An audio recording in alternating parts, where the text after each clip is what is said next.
నవ్వాలి మరి. ఒకడు మాడిన రొట్టె తిని కడుపు నొప్పి తెచ్చుకొనగా వైద్యుడు అతని కంటికి మందు వేసెను. చమత్కార చంద్రిక అనే చాలా పాత పుస్తకంలోని ఒక జోక్. ఆసుపత్రికి దారి చెప్పగలరా అంటే గలను అని వెళ్ళిపోయాడు కథను. ముళ్ళపూడి వారి నవ్వితే నవ్వండిలోని ఒక జోకు. వారి జోకును మరింత ముందుకు లాగి నవ్విస్తుంటారు. ఇక అసలు కథ. పెళ్ళాన్ని ఏం చేస్తావురా బాళప్ప? ప్రశ్న. గొంతు పిసికి బాయిలో వేస్తాను జవాబు. చీనన్న మా ప్రసాద్కు ఆ ప్రశ్న అడిగితే ఆ జవాబు చెప్పడం నేర్పించాడు. ఈ మాటలు ఎక్కడివి అన్న అనుమానం అప్పట్లో నాకు రాలేదు. తర్వాత మాత్రం చాలా కాలంగా అనుమానం తొలుస్తూనే ఉన్నది. ఇంతకు అది జోకా? దానికి నవ్వాలా?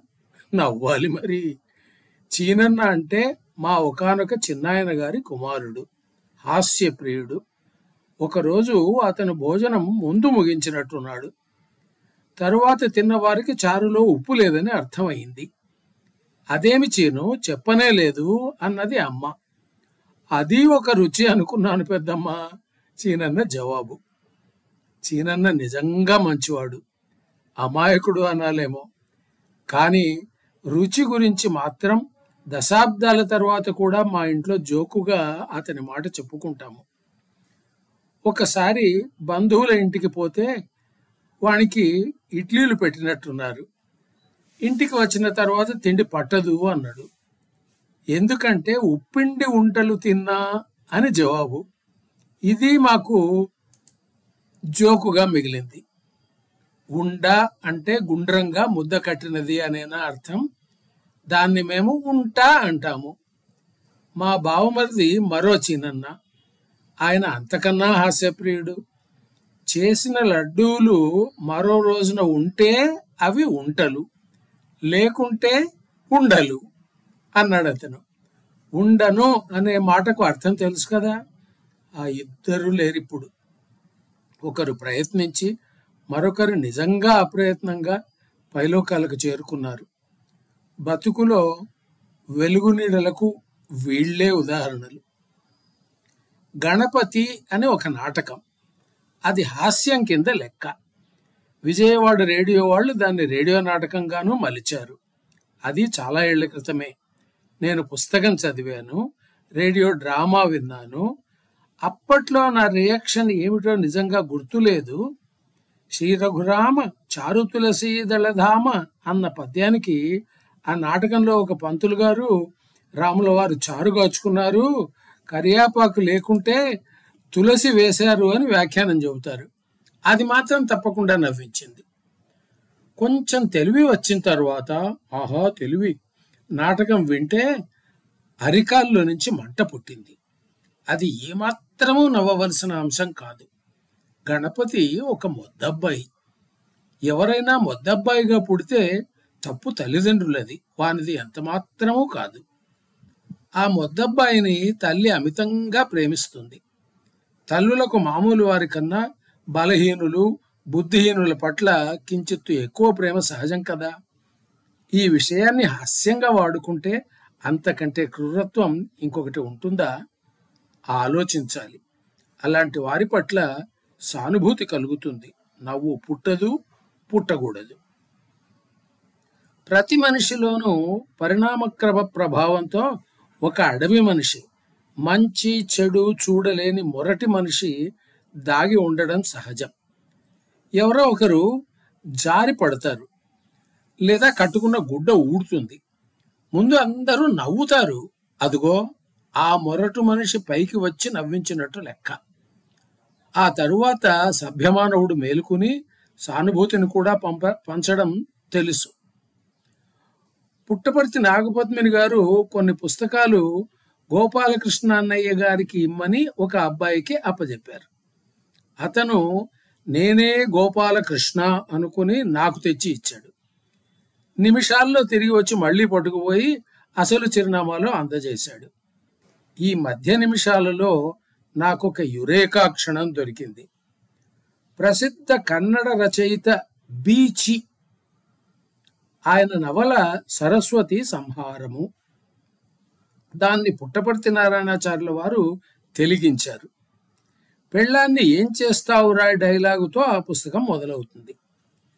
నేను స్నానం చేస్తూ ఉండి పుస్తకం చూడలేదు, లేకుంటే నా యురేకా మరొక జోకై ఉండేది. పద్మిని గారిని ఫోన్ ద్వారా పుస్తకం కొరకు అభ్యర్థించాను.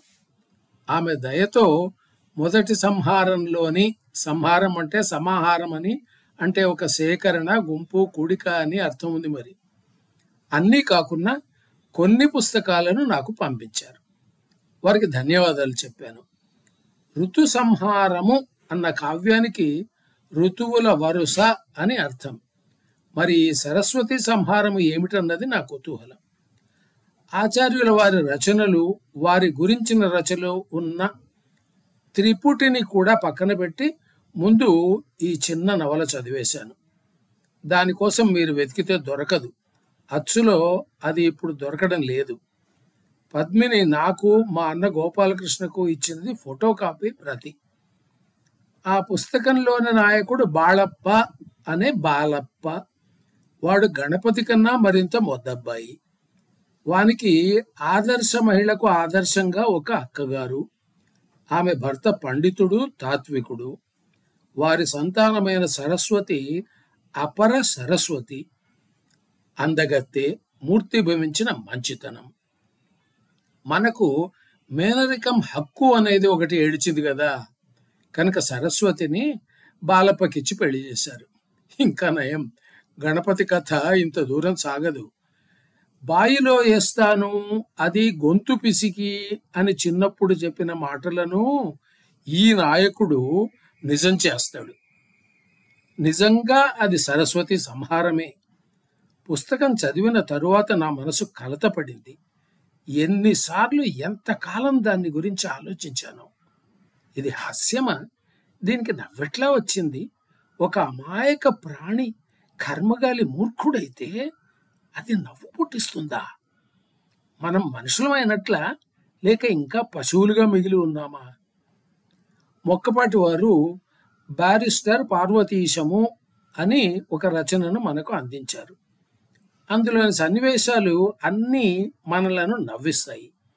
దాన్ని సిచ్యువేషనల్ కామెడీ అంటారు. అందులోనూ ఎక్కడో కొంత అమాయకత్వం నక్కి ఉంటుంది, కానీ మొరటు హాస్యం కాదది. సందర్భంగా ఒక విషయం, మొక్కపాటి వారికి బహుశా బోధకాలు ఉండేదేమో. ఆయన ఎవరో గురుపాదులు అన్నారట. ఇది మళ్ళీ గణపతి, బాళప్పలను తలపించే హాస్యం. చిలకమర్తి వారి హాస్యములు అనే ఒక పుస్తకం రెండవ చేతి, అంటే అదేలేండి సెకండ్ హ్యాండ్ పుస్తకాలలో కనబడితే కొన్నాను.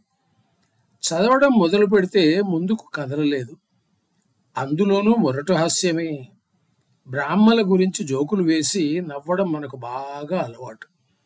మాయాబజారులో శర్మ, శాస్త్రి మొదలు కోడిని చూస్తే తినాలనిపిస్తోంది అనే సినిమా, ఆ తర్వాత నిరసనలు, నినాదాలకు కారణమైన మరో సినిమా దాకా అంతటా ఇదే కదా కథ. హాస్యానికి, అపహాస్యానికి ప్రాతిపదిక. పోలీసులను, బాపన వారిని గురించి జోకులు వేస్తే అడిగేవారు లేరనా? తెలంగాణ యాస మరో హాస్యం. దేవుళ్లను గురించి జోకులు, కార్టూన్లు వేయడం మనకు మరీ మరీ బాగా చేతవును. గణపతి చవితి వచ్చిందంటే పత్రికలన్నింటిలోనూ అవే కార్టూన్లు. ఆయన బొమ్మను మురికి గుంటిలో ముంచింది చాలక దాన్ని గురించి జోకు వేయడం. చిన్నప్పుడు ఊళ్ళో భోగమాట ఆడేవారు. అక్కడ భోగం వారు ఎవరూ లేరు, అది వీధి నాటకం. తెల్లవార్లు జరుగుతుంది. మధ్యలో కొంచెం థెరపీ, రిలీఫ్ కావాలి. ఒక ఆయన మంచి మంచి పద్యాలు చెబుతాను వినండి అని మొదలుపెట్టి, చూడుముని సంసారపు నడకలు దేవాయి ప్రజలు, ఎంతో మారిరి మానవులు అని పాట పాడేవాడు. దేఖ్ తెరీ సంసార్ కే హాలత్ క్యా హో గయే భగవాన్, కితనా బదల్ గయా ఇన్సాన్ అన్న సినిమా పాటకు అది స్వేచ్ఛానుకరణ. ఆయన అప్పట్లో చేసిన ఒక ట్రిక్కును నేను ఇవాళటికి మేనేజ్మెంట్ ట్రైనింగ్లలో వాడుతున్నాను. మిమ్మల్ని అందరినీ నా వెనుకకు తెప్పిస్తాను, కళ్ళు మూసుకోండి అని అతను ఒక మంత్రం చదువుతాడు. మనం కళ్ళు తెరవగానే అతను అటువైపు తిరిగి మళ్ళీ ఉండడం కనబడుతుంది. ఎంత బాగుంది! జోక్ అంటే అది కదా. నవ్వండి, కానీ ఎందుకు నవ్వామో ఆలోచించండి. ఒక్కోసారి కళ్ళు చెమర్చుతాయి. ఇది నా బాధ. అట్లు తింటారా? ప్రశ్న. అట్లే కానిండు జవాబు. అది మాటకారితనం.